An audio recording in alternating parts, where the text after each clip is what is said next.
Of course, and joining us now is House Speaker Mike Johnson.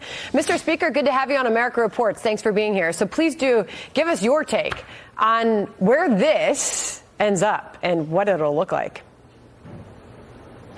I think we're going to end up crossing the finish line and getting this job done for the American people. We have the entire America First agenda wrapped into this one big, beautiful bill. That's why we call it that. It's President Trump's promises to the American people, and it's our promises, all of us said on the campaign trail. We got to deliver this product. Now, I think we will. I mean, this is part of the process. Remember, before we got it passed in the House last Thursday, there was lots of grumbling and lots of questions, a lot of doubt.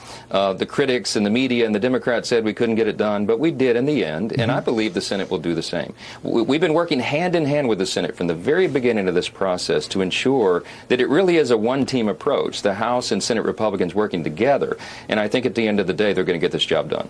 All right, so you think that it's going to cross the finish line, but the question is, I guess, Mr. Speaker, what's the car going to look like when it crosses the finish line? Will it still have all four wheels and a body? Because Senator Ron Johnson told us this last week about the bill. He's not happy at all. And we need presidential leadership to get on board with returning to a reasonable pre-pandemic level spending. That's probably for next year no more than $6.5 trillion. Right now we're on track to be over $7 trillion. That's completely unacceptable. And he's not the only one who's unhappy about the level of spending versus the level of saving. So it looks like the Senate is going to do some reworking with this bill. And what do you think it looks like when it comes out the other side? Well, look, I've encouraged them to do as little reworking as possible because we have a very delicate balance that we've maintained in the House and the Senate. We both have small majorities. I don't disagree with my good friend Ron Johnson. He's right. We have a big national debt problem. But I think what's being discounted here is the fact that we are achieving the largest amount of savings in the history of government on planet Earth. I mean, we're going to save over $1.5 trillion in spending. That's a big, big thing. We didn't get in this economic situation overnight, and it's going to take us a while to get out of it. But this would be the biggest, largest dramatic turn that we've ever had in Congress. And so it's a big achievement. Now, look, this is just the beginning. This is not the end. This is the first of what we believe will be multiple reconciliation packages, and we'll be codifying more of the Doge Cuts and putting all these things into law. So this is an important step, and I don't want them to miss that as they're debating the merits of the bill. Well, Mr. Speaker, speaking of Doge, Elon Musk taking issue on whether this can be both big and beautiful. Listen. You know, I was disappointed to see the massive spending bill, frankly, which increases the budget deficit, not just decrease it, and undermines the work that the Doge team is doing. I think a bill can be big or it can be beautiful, but I don't know if it can be both. So how do you respond to his concerns about it? Yes, I sent my good friend Elon a long text message last night explaining that it can be both big and beautiful, okay? So what I wanted to make sure that he understands is that the projection that he's referring to and others is from the CBO, the Congressional Budget Office. They are historically totally unreliable. It's run by Democrats. 84% of the number crunchers over there are donors to big Democrats.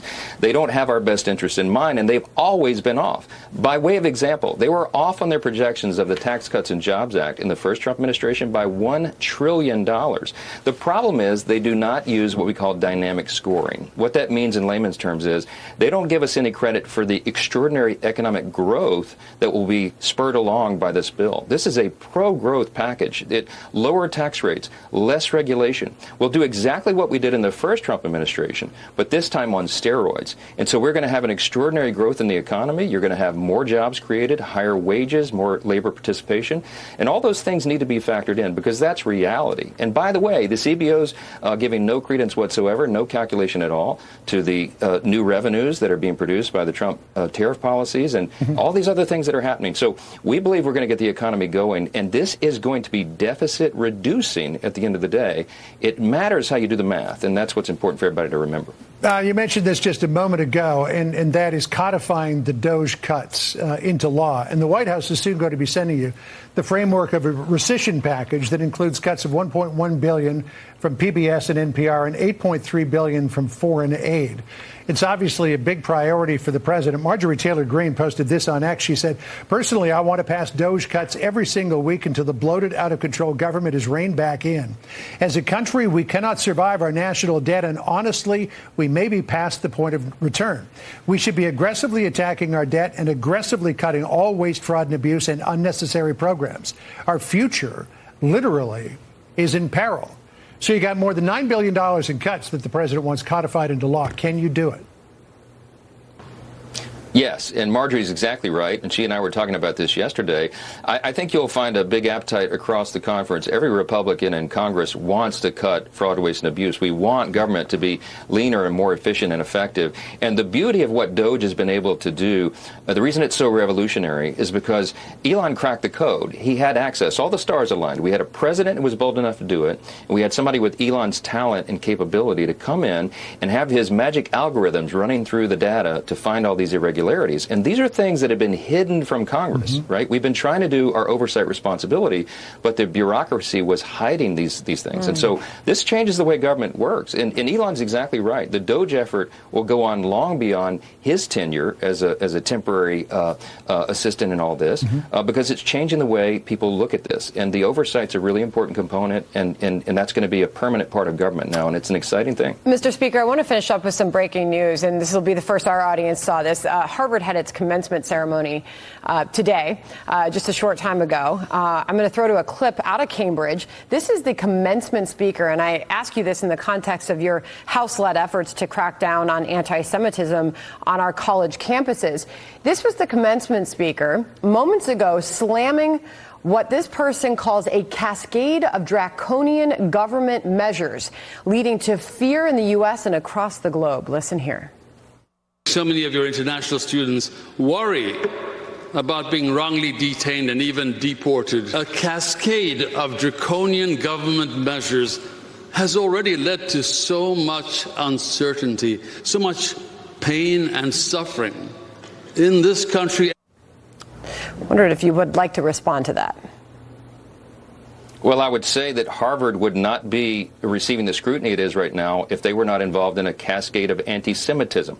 They are allowing this to flourish on their campus, and many of the other things that have been happening, they're an abuse of taxpayer dollars. And that's why the White House and the Congress are determined to use our resources responsibly. And we have the power of the purse, and we will use it, because these institutions need to be places where the free debate flourishes and the free marketplace of ideas is encouraged, and that is not what is happening at Harvard. They're indoctrinating students instead of educating them, and it's about time they brought to heel.